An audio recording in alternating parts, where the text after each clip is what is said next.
دوای دەست بە سەراگرتنی کەشتێکی نەوتی ئێران لەلایەن یۆنانەوە خاڵیکردنەوەی نەوتەکەی لەلایەن هێزە ئەمریکیەکانەوە، هێزی دەریای سوپای پازداران بە تۆمەتی ملکەج نەبوونیان بۆ یاساکانی دەریاوانی دەستی گر بەسەر 2 کەشتی یۆناندا و ڕای کێشانە کەناراوەکانی ئێران. کەشتی ئێرانیەکە گروپێکی 19 کەسی ڕووسی بەڕێوەیان دەبرد لە نیسانی ڕابردوودا بۆی گەمارۆکانی یەکێتی ئەوروپا بەسەر ڕووسیادا دەستی بەسەردا گیرا بوو. بەڵام دوجار بەهۆی ئەوەی کەشتێکە ئێرانی بوو دەسەڵاتدارانی یۆنان ئازادیان کرد، بەڵام هێزەکانی ئەمریکا جارێکی تر لە ئاوەکانی یۆناندا دەستیان بەسەردا گرتە و لەسەر بنەمای سزای ئەمریکا بەسەر ئێراندا نەوتەکەی خاڵی دەکەنەوە. لەو بارەوە وەزارەتی دادی ئەمریکا یۆنانی لەوە ئاگادار کردوتەوە ئەو نەوتە ئێرانیە و دەیگوێزنەوە.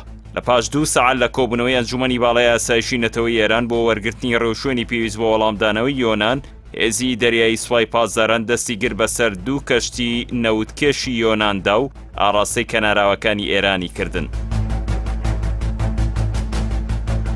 وەزارەتی دەرەوەی یۆنان ئەو کارەی دانە کرد و ڕایگەیان کە کاریگەری نەرێنی لەسەر پەیوەندی دووقۆڵی و پەیوەندەکانی ئێران لەگەڵ یەکێتی ئەوروپا دادەنێت.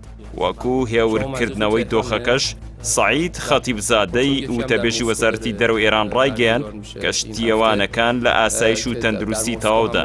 ناوبرا و جەختی لەسەرەوە کردەوە کە پەیوەندی ئێران یۆنان نابێت کاریگەری حساباتی هەڵەی لایەنی سێمی بکەوێتە سەر، کە مەبەستی هەژموونی ئەمریکایە بەسەر یۆنانەوە.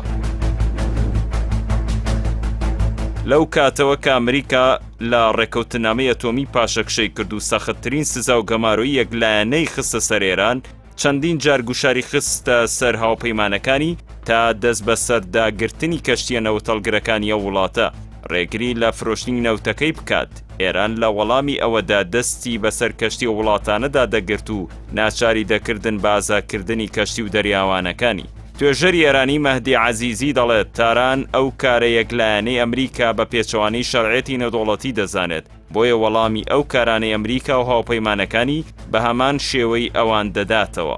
بە دووریشی نازانێت دەیان کەشتی دیکەی یۆنانی لە ئاوەکانی کەنداوی فارسدا دەستیان بەسەردا بگیرێت.